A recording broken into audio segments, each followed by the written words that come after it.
आइए, पिछले के वीडियो में हम लोग पढ़े थे प्रासरण दाब। आज हम लोग पढ़ेंगे प्रासरण दाब के आधार पर विलयन को 3 भाग में बांटा गया है। पहला है समपराशरी विलयन, दूसरा अल्प पराशरी विलयन और तीसरा उच्च पराशरी विलयन। नाम से ही पता चल रहा होगा समपराशरी विलयन वैसा विलयन जैसे ए और बी दो तरह के विलयन है। आप इसे विलायक और विलय मत समझिए। चलिए दूसरा कुछ ले लीजिए। दो तरह के विलयन है, एक विलयन ये है और एक विलयन ये है। इसमें भी दो तरह का, ये एक और ये पहला विलयन, ये दूसरा विलयन। ये दोनों विलयन का प्रासरण दाब आप लोग पढ़ें तो यदि दोनों विलयन का प्रासरण दाब यदि समान हो जाए तब ऐसे विलयन को कहेंगे समपराशरी विलयन। क्लियर है? और समपराशरी विलयन जब हो जाएगा तो आप जानते हैं कि प्रासरण दाब को इंडिकेट कैसे करते हैं। प्रासरण दाब आप लोग पढ़े थे। प्रासरण दाब में आपको बताए थे कि प्रासरण दाब आप पाई से इंडिकेट करते हैं। तो यदि इसका प्रासरण दाब इसके प्रासरण दाब के समान हो जाएगा तब क्या हो जाएगा। देखिए फर्स्ट के लिए, पहला के लिए लेते हैं। फर्स्ट विलयन, पहला विलयन है, इसको मान लेते हैं। आप जानते हैं पाई इजकल टू ये कंसंट्रेशन है, मोलर कंसंट्रेशन CRT। अब फर्स्ट के लिए है तो इसको पाई 1 मान लेते हैं, ये C1 हो जाएगा।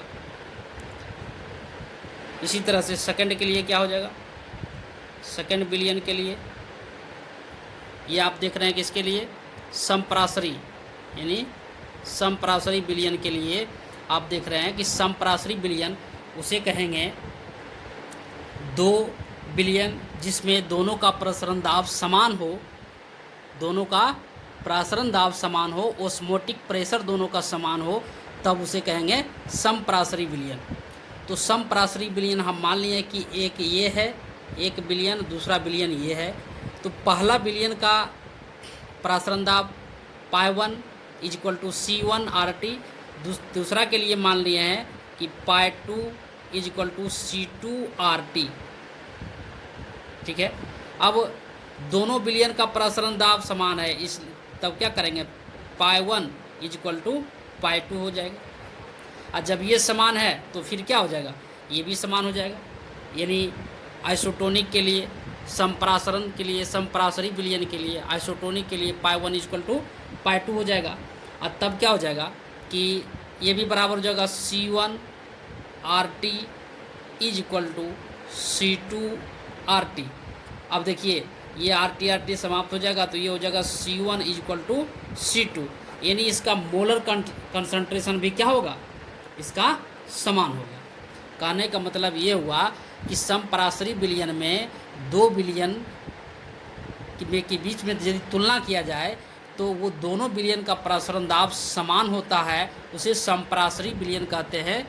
और इसे इंग्लिश में आइसोटोनिक सॉल्यूशन कहते हैं। आइसोटोनिक सॉल्यूशन तो आप लोग समझ गए होंगे।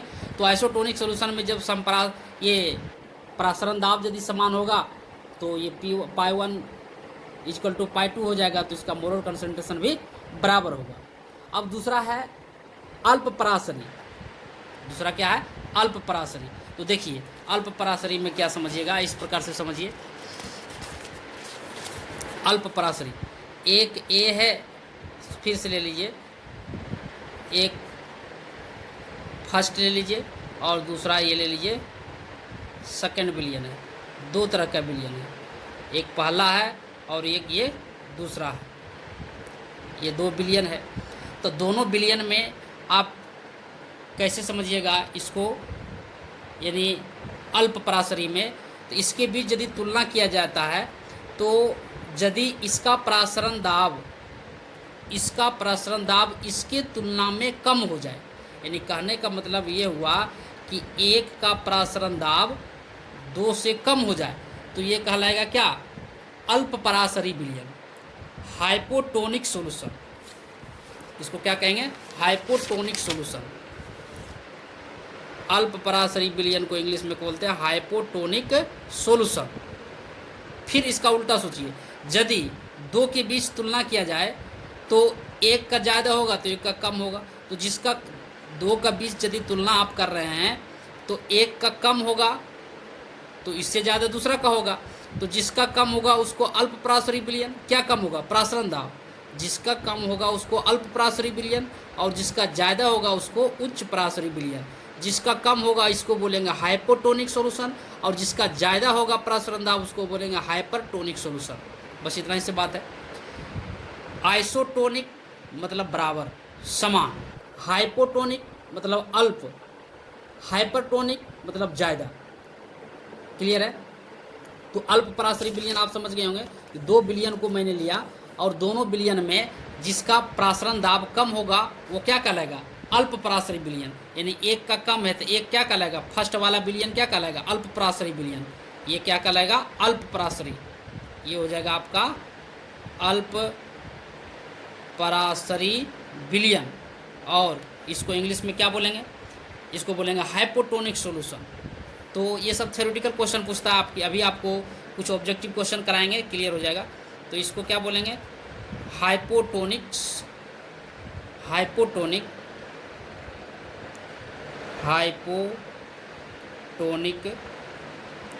सॉल्यूशन। चलिए जस्ट इसका उल्टा समझिए। यदि ये दोनों के बीच तुलना कर रहे हैं और ए का प्रासरण दाब अधिक हो जाता, किससे? दूसरा से।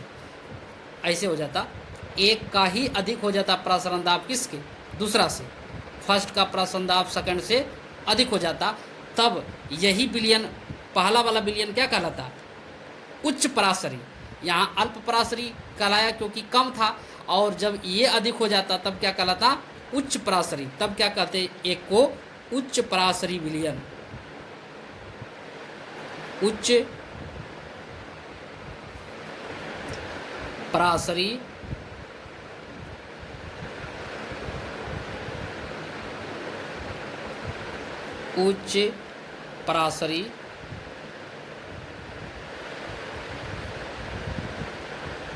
विलयन।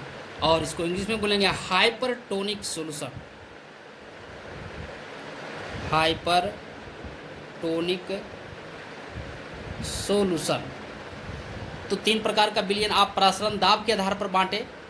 एक को बोले समपराशरी विलयन, जिसमें दोनों विलयन का क्या होगा? परासरण दाब समान होगा। दूसरा क्या देखे? दूसरा आप लोग देखे क्या? अल्प पराशरी विलयन, जिसका दो विलयन के बीच यदि तुलना किया जाए जिसका परासरण दाब कम होगा वो अल्प पराशरी विलयन कहलाएंगे। किसके तुलना में? दूसरे के तुलना में। यानी जिसके बारे में बात किया जा रहा है उसके तुलना में ये अल्प पराशरी विलयन कहलाएगा। उच्च पराशरी विलयन किसको बोलेंगे? यानी ये हाइपर टोनिक सॉल्यूशन किसको बोलेंगे? जब दो विलयन के बीच तुलना किया जाए तो जिसके बारे में बात किया जा रहा है, जिससे तुलना किया जा रहा है, उससे अधिक यदि परासरण दाब हो जाए तो उसे क्या कहेंगे? उच्च पराशरी विलयन या हाइपरटोनिक सॉल्यूशन। चलिए, तो आप परासरण दाब के आधार पर इसे तीन भाग में बांटे विलयन को। इस पर क्वेश्चन देखिए कैसे पूछता है। इस पे आपको ऑब्जेक्टिव क्वेश्चन रहेगा। आप अल्प पराशरी, सम पराशरी कर करके अभी आप देखें, लेकिन आपको ऑब्जेक्टिव में रहता, देखिए कैसे। आपको ऑब्जेक्टिव में आपका इंग्लिश शब्द को ही यूज किया जाता है। तो देखिए कैसे रहता है। क्वेश्चन में लिखिएगा, नंबर 1 लिखा है आइसोटोनिक विलयन वे हैं। क्वेश्चन है आइसोटोनिक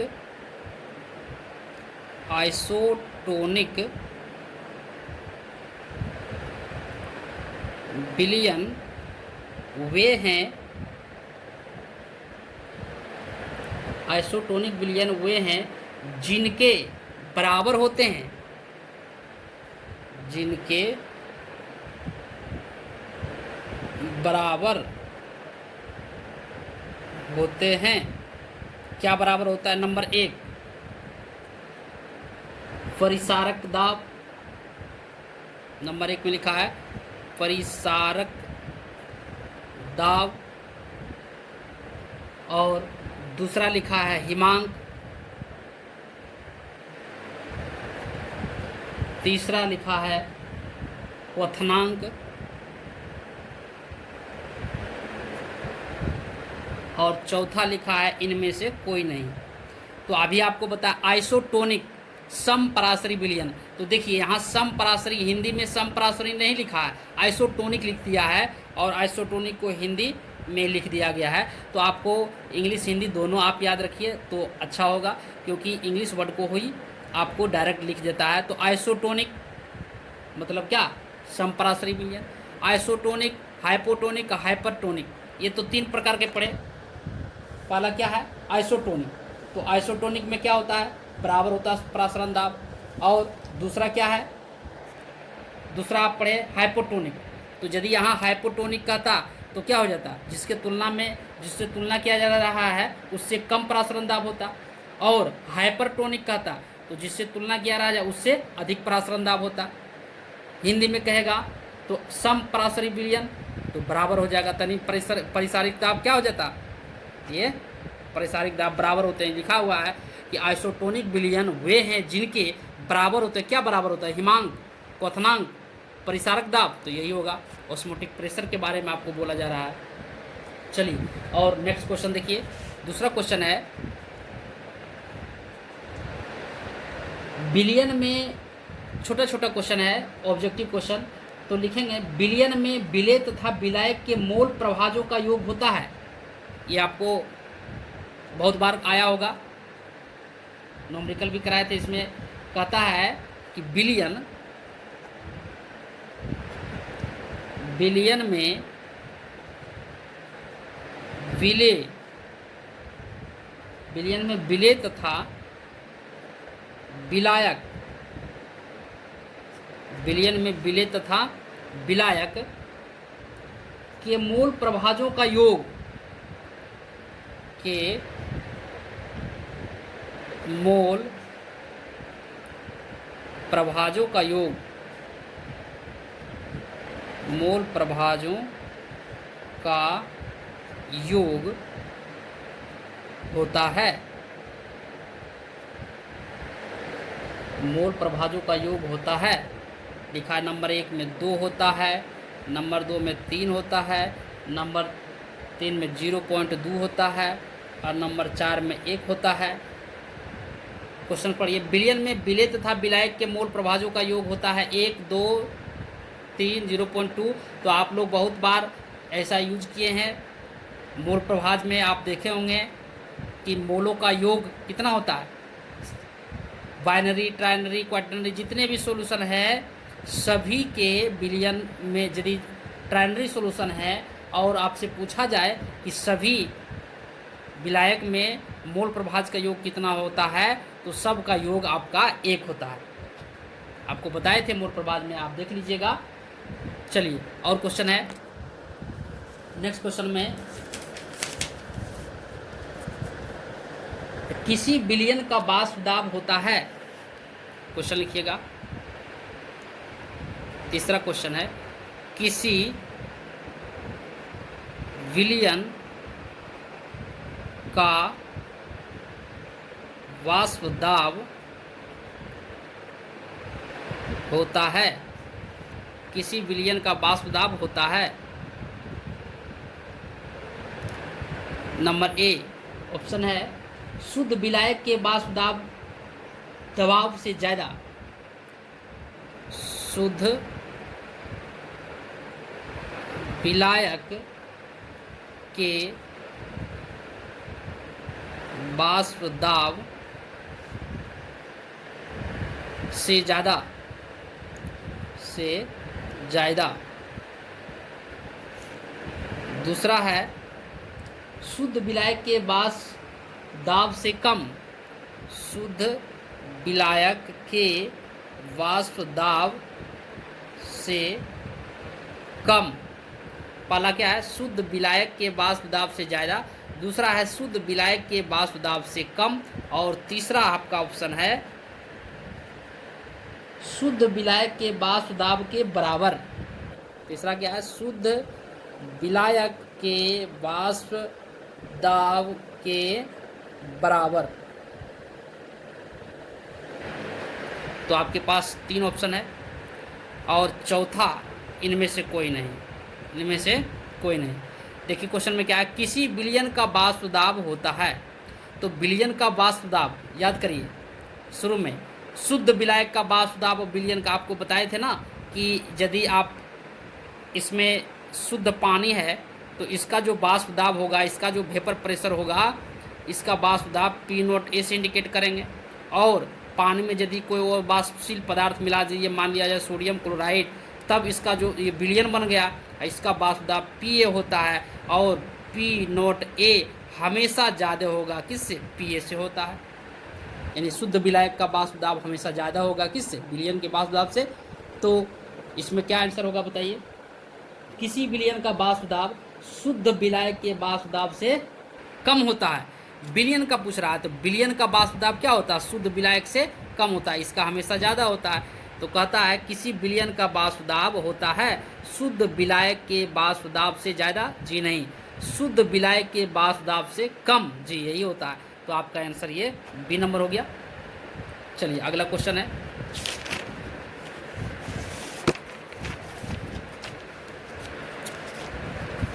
अगला क्वेश्चन में देखिए, इसमें लिखा है किसी आपेक्षिक वाष्प दाब का अवनमन होता है। क्वेश्चन में ये कितना क्वेश्चन हो गया, ये आपका क्वेश्चन नंबर 3 और ये हो गया आपका चौथा। लिखिए, इसमें पूछ रहा है कि आपेक्षिक वाष्प दाब का अवनमन होता है। आपेक्षिक वाष्प दाब का अवनमन होता है। आपेक्षिक वाष्प दाब का अवनमन होता है। ऑप्शन दिया हुआ है, नंबर ए पहला दिया हुआ है P not minus P S by P note. दूसरा दिया हुआ है P S by P note A, P note. और तीसरा दिया हुआ है P note minus P S. चौथा दिया है P note by P S. चलिए, तो आप लोग बताइए, आपेक्षिक वाष्प दाब में अवनमन, पहले आपको बताए थे कि वाष्प दाब में अवनमन जो होता है, यानी प्योर जो वाष्प दाब होता है, हम लोग पढ़े थे शुद्ध विलायक का वाष्प दाब जो होता है विलयन के वाष्प दाब से क्या होता है, अधिक होता है। तो ये आपका अधिक में कम घट गया कि यही अवनमन हो गया। अब कहता है क्वेश्चन में कि आपेक्षिक वाष्प दाब में अवनमन, तो किसके तुलना में, तो आपका ये पी नोट ए। तो ऐसा आपको बताए थे कि शुद्ध विलायक का वाष्प, शुद्ध जो होगा उसका वाष्प दाब अधिक होता है किससे, विलयन के वाष्प दाब हम पी ए माने थे। तो आप इस प्रकार से देखिए, इसमें आपका ऑप्शन हो जाएगा, क्वेश्चन में आप पी नोट ए को शुद्ध माना है, ये एस फॉर सोल्यूशन माना है, तो आपका आंसर ये 1 नंबर हो जाएगा। क्लियर है। अगला क्वेश्चन देखिए, ये आपका क्वेश्चन नंबर 4, ये 5वां क्वेश्चन हो गया। 5वां क्वेश्चन देखिएगा, किसी विलयन में विलेय का मोल प्रभाज व्यक्त किया जाता है। देखिएगा, किसी विलयन में विलेय का मोल प्रभाज व्यक्त किया जाता है, व्यक्त किया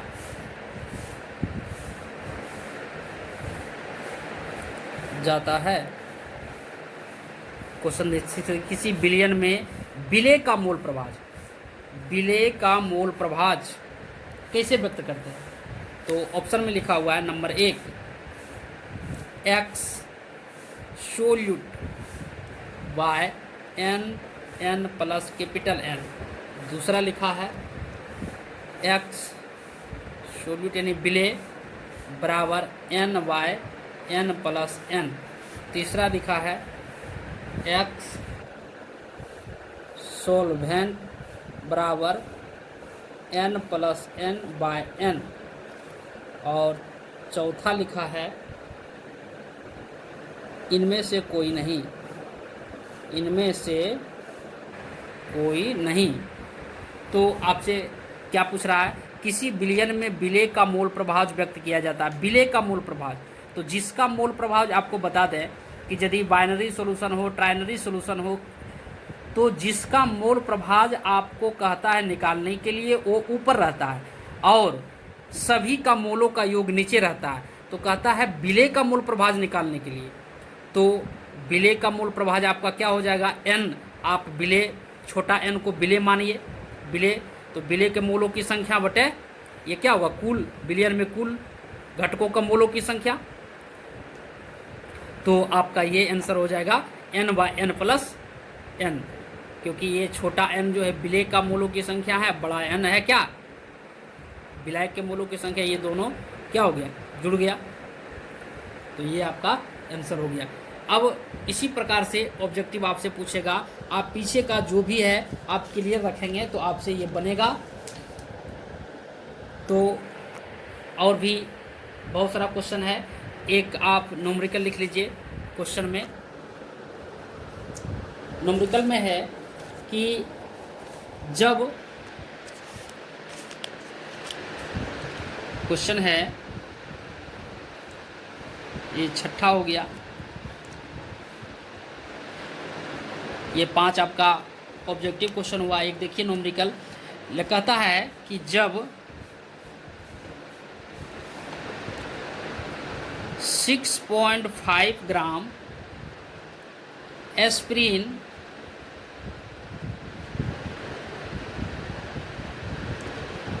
6.5 ग्राम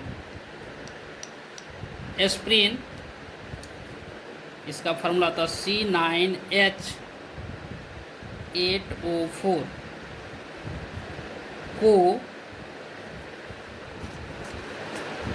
450 ग्राम एसीटोनाइट्राइल, क्या है एसीटोनाइट्राइल, एसीटोनाइट्राइल, एसीटोनाइट्राइल यानी CH3Cl में घोला जाए, में घोला जाए तो एस्पिरिन का एसीटोनाइट्राइल में भार प्रतिशत ज्ञात करें। क्या पूछ रहा है, तो एस्पिरिन का एसीटोनाइट्राइल में, एसीटोनाइट्राइल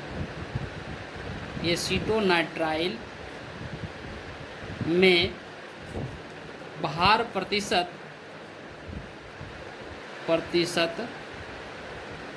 ज्ञात करें। देखिए पूरा क्वेश्चन पढ़ लीजिए। जब 6.5 ग्राम एस्पिरिन को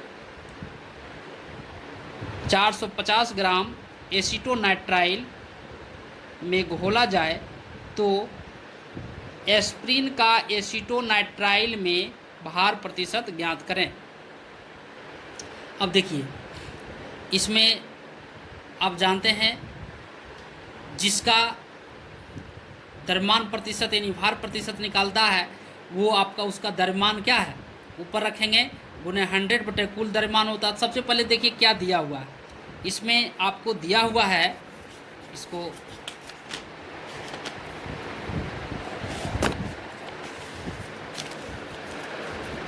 इसमें दिया हुआ देखिए क्या आपका एस्पिरिन का द्रव्यमान दिया हुआ है, तो कितना दिया हुआ है 6.5 ग्राम। तो पहले निकाल लीजिए कुल द्रव्यमान, कुल द्रव्यमान निकाल लीजिए। तो ये जुड़ जाएगा 6.5 ग्राम अब प्लस आपका दिया है 450 ग्राम, किसका 450 ग्राम एसीटोनाइट्राइल का दिया हुआ। और 6.5 ग्राम एस्प्रिन का दिया हुआ, तो दोनों को जोड़ लीजिए 450 ग्राम, तो ये आपका हो जाएगा 456.5 ग्राम। ये आपका हो गया कुल द्रव्यमान। अब क्या करेंगे, द्रव्यमान प्रतिशत किसका कहता है निकालने के लिए, एस्प्रिन का एसीटोनाइट्राइल में। तो लिखिएगा द्रव्यमान प्रतिशत किसका निकालना है, एस्प्रिन का निकालना है। तो जिसका निकालना है उसको ऊपर में रखते हैं, फॉर्मूला क्या है, तो इसका हो जाएगा क्या, द्रव्यमान किसका, एस्प्रिन का, एस्प्रिन का द्रव्यमान हो जाएगा गुने 100 बटे कुल द्रव्यमान, बटे कुल द्रव्यमान हो जाएगा। तो द्रव्यमान एस्प्रिन का कितना, 6.5, तो 6.5 बटे कुल द्रव्यमान कितना निकाले अभी जोड़ कर करके, और गुना करने के कितना से 100 से, बटे हो जाएगा कुल द्रव्यमान आप निकाले 456.5, 456.5 ग्राम। अब इसको, ये एक पॉइंट है, इसको आप यहाँ पे इससे आप काट सकते हैं, तो ये हो जाएगा आपका कितना 6500, और ये हो जाएगा आपका 4565। इसको आप डिवाइड करिएगा तो ये आएगा एक आपका 1.42877, इसको आप रखिए 1.424, ये आपका आंसर हो गया। फिर से समझिए कि द्रव्यमान प्रतिशत कह रहा निकालने के लिए, तो द्रव्यमान प्रतिशत में क्या करेंगे कि कुल द्रव्यमान पहले निकाल लिए, और जिसका द्रव्यमान प्रतिशत निकालने के लिए कह रहा उसका द्रव्यमान गुने 100 बटे कुल द्रव्यमान, बस ये निकल गया आपका। चलिए अगला एक और न्यूमेरिकल देख लीजिए। दूसरा है, क्वेश्चन लिखिएगा कि क्वेश्चन पहले लिख लीजिए CH